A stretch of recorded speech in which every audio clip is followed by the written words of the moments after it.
Hey guys, welcome to the code Pathshala और मैं हूं आपका दोस्त रोशन।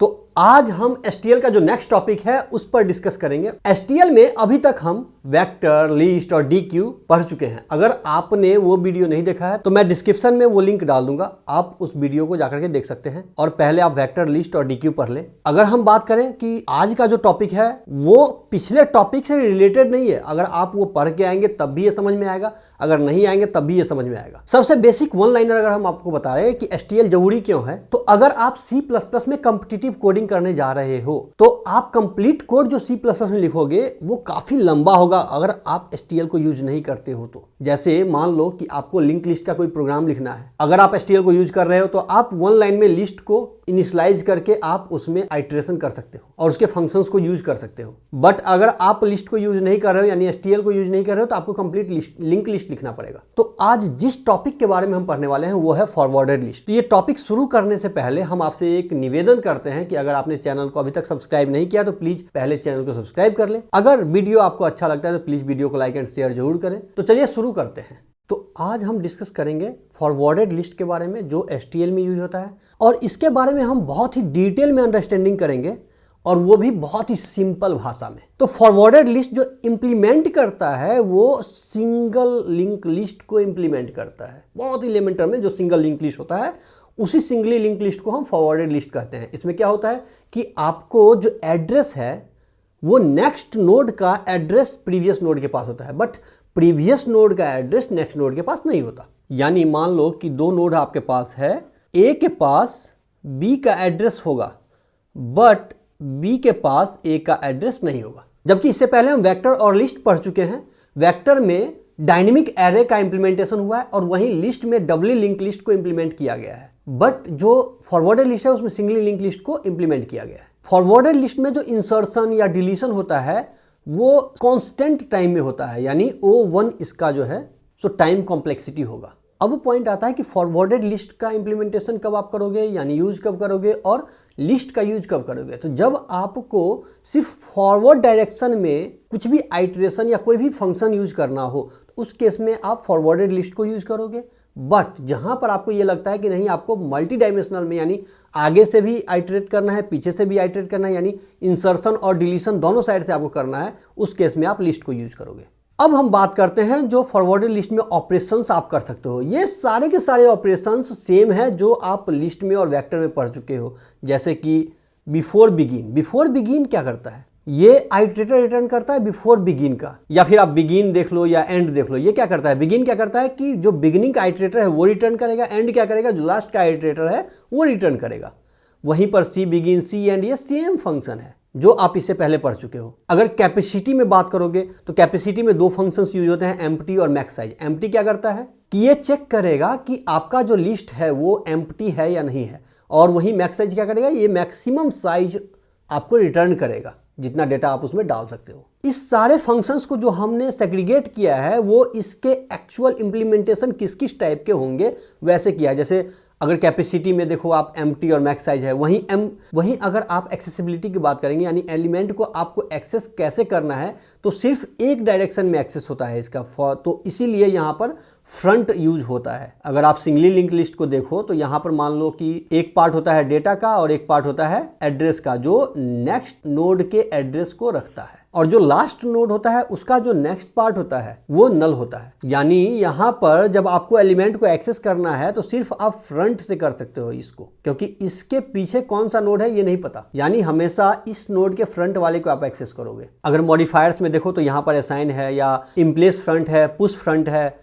पॉप फ्रंट है, ये सारा फ्रंट से ही एक्सेस होता है। इसमें इंसर्ट आफ्टर भी है, यानी किसी एक नोड के बाद आपको नया नोड इंसर्ट करना है वो भी आप कर सकते हो, बिकॉज ये सिंगली लिंक लिस्ट है। बाकी ऑपरेशंस देखो यहाँ पर तो ये जैसे स्लाइस आफ्टर है, तो स्लाइस आफ्टर क्या करता है कि एक पार्टिकुलर पोजीशन से डेटा को ट्रांसफर कर देता है किसी और फॉरवर्डेड लिस्ट में। वैसे ही रिमूव या रिमूव इफ क्या करता है, रिमूव क्या करता है कि एक नोड को डिलीट करना है आपको, उस पार्टिकुलर स्पेसिफिक एलिमेंट को डिलीट कर देगा, रिमूव कर देगा। रिमूव इफ क्या करेगा, ये पहले चेक करेगा, कंडीशन के बेस पे होता है, ये पहले चेक करेगा कि वो एग्जिस्ट करता है या नहीं, अगर करता है तब रिमूव करो। जैसे एक सॉर्ट फंक्शन है, सॉर्ट क्या करता है कि जो आपका सिंगली लिंक लिस्ट का डेटा है उसको सॉर्ट करेगा असेंडिंग या डिसेंडिंग ऑर्डर में। जैसे आप उसको दोगे कमांड उस टाइप से वो सॉर्ट कर देगा। जैसे ये रिवर्स फंक्शन क्या करता है कि एक सॉर्ट में आपके लिस्ट को रिवर्स कर देगा। तो हमने कुछ कोड एग्जाम्पल के लिए ले रखे हैं, आपको और भी प्रैक्टिस करना है तो आप जीएफजी या लीड कोड के थ्रू कर सकते हो। तो जो पहला कोड है हमारा, इसमें हम डेमोन्स्ट्रेट कर रहे हैं assign function, push front, emplace front और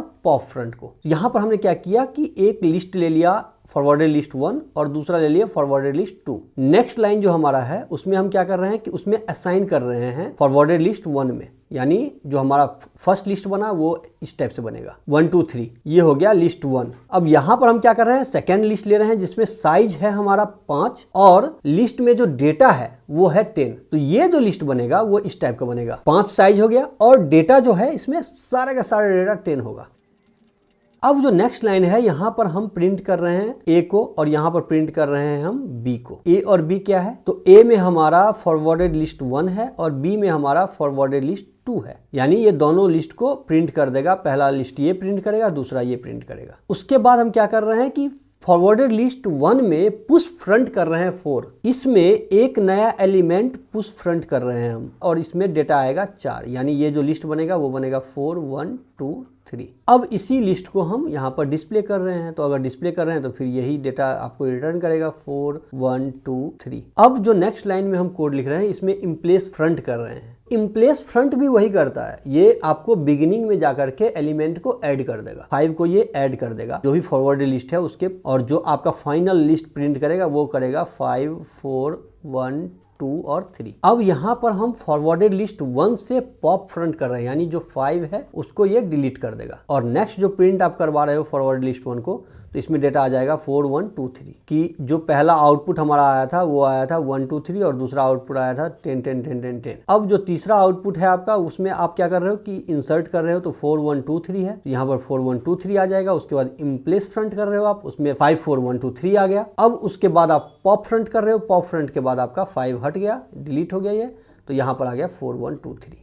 अब इसी कोड को हम एक बार रन करते हैं। तो रन करने के लिए हमने IDE 1 को यूज किया है जो ऑनलाइन एडिटर है। तो यहाँ पर आप देख सकते हो कि मैंने सेम कोड को जब मैंने रन किया तो रन करने के बाद आपको आउटपुट ये आ गया, सेम आउटपुट। अब जो अगला कोड है उसमें हम क्या कर रहे हैं कि स्लाइस आफ्टर कर रहे हैं। स्लाइस आफ्टर में हमने क्या बताया था कि हम एक लिस्ट के किसी पार्टिकुलर डेटा को हम दूसरे लिस्ट में इंसर्ट कर देंगे, यानी पेस्ट कर देंगे। अब उसके लिए हमने लिस्ट 1 लिया जिसमें डेटा हमने डाला 10 20 और 30, और सेकेंड लिस्ट जो है उसमें डेटा है 40 50 और 60। अब यहाँ पर हम क्या कर रहे हैं, जो नेक्स्ट लाइन आप देखोगे यहाँ पर हम शिफ्ट कर रहे हैं फर्स्ट जो लिस्ट है उसके डेटा को सेकेंड लिस्ट में, और किसी न किसी पोजीशन से हम शिफ्ट करेंगे। तो वो जो पोजीशन हम दे रहे हैं वो फर्स्ट पोजीशन दे रहे हैं। तो flist2 डॉट स्लाइस आफ्टर किया हमने और इसमें हमने यहाँ पर इंडेक्स दे दिया। बिगिन क्या करेगा, रिटर्न करेगा आपका फर्स्ट इंडेक्स, यानी फर्स्ट इंडेक्स के बाद से आप flist1 में जो डेटा है उसको flist2 में डाल दो। यानी यहां पर flist2 में आपके पास ये डेटा है, फर्स्ट इंडेक्स इसका क्या है 40, यानी 40 के बाद आप flist1 में जो डेटा है उसको flist2 में इंसर्ट करो और उसके बाद रेस्ट ऑफ द डेटा जो flist2 में है उसको आप डालो, यानी 40 देन 10 20 30 एंड देन 50 और 60। अगर आप यहां पर देखो तो ये प्रिंट आ गया। सेम कोड को हम फिर से रन करके देखते हैं। हमने सेम कोड को कॉपी पेस्ट कर दिया यहां पर, और जब हम इसको रन कर रहे हैं तो हमारे पास आउटपुट सेम आ रहा है 40 10 20 30 50 60। तो आपने स्लाइस आफ्टर भी समझ लिया। अब जो नेक्स्ट प्रोग्राम है उसमें हम बाकी और फंक्शन देखते हैं, जैसे इंसर्ट आफ्टर हुआ, इम्प्लेस आफ्टर हुआ, इरेज आफ्टर हुआ। इससे पहले हम चेक कर चुके थे कि पुश फ्रंट, इम्प्लेस फ्रंट और पॉप फ्रंट, ये चीजें हम चेक किए थे। अब हम आफ्टर वाला चेक करेंगे। यहाँ पर हमने सेम चीजें करा, एक लिस्ट लिया फॉरवर्डेड लिस्ट, उसमें डेटा डाला हमने 10 20 और 30। अब ये इंसर्ट आफ्टर क्या करेगा कि एक पार्टिकुलर पोजीशन से डेटा को इंसर्ट करना शुरू करेगा, जो आप नया डेटा दोगे उसको। यानी यहाँ पर क्या कर रहा है कि आप flist1 में इंसर्ट आफ्टर कर रहे हैं बिगिन, यानी फर्स्ट इंडेक्स यहाँ रिटर्न कर देगा, फर्स्ट इंडेक्स से डेटा को इंसर्ट करेगा। यानी यहाँ पर डेटा क्या आ जाएगा, सबसे पहले 10, उसके बाद इंसर्ट करेगा 1 2 3 एंड देन जो रेस्ट ऑफ द डेटा है 20 और 30 वो आ जाएगा। तो यहाँ पर जो प्रिंट आएगा वो प्रिंट यही वाला आएगा। अब ये इम्प्लेस आफ्टर हम कर रहे हैं, यहाँ पर ptr में हम इसको इंसर्ट कर रहे हैं, यानी ptr क्या रिटर्न करेगा यहाँ पर 1 2 और 3, यानी ptr का जो वैल्यू होगा वो होगा 3, यानी जो थर्ड पोजीशन है उसके बाद इंसर्ट करेगा ये, और वो जो वैल्यू होगा वो 2 होगा। तो डेटा क्या होगा यहाँ पर 10 1 2 3 क्योंकि ये हमारा थर्ड पोजीशन है, इसके बाद इंसर्ट किया इसने 2 और फिर 2030। अब यहाँ पर पीटीआर का वैल्यू क्या हो जाएगा 4, ठीक है। अब जो नेक्स्ट फंक्शन यूज कर रहे हैं वो कर रहे हैं इरेज आफ्टर, यानी जो पोजीशन हम देंगे उस पोजीशन के बाद का जो नोड है उसको डिलीट कर देगा। तो PTR equal to flist dot erase after कर रहे हैं, यहाँ पर हम पीटीआर दे रहे हैं।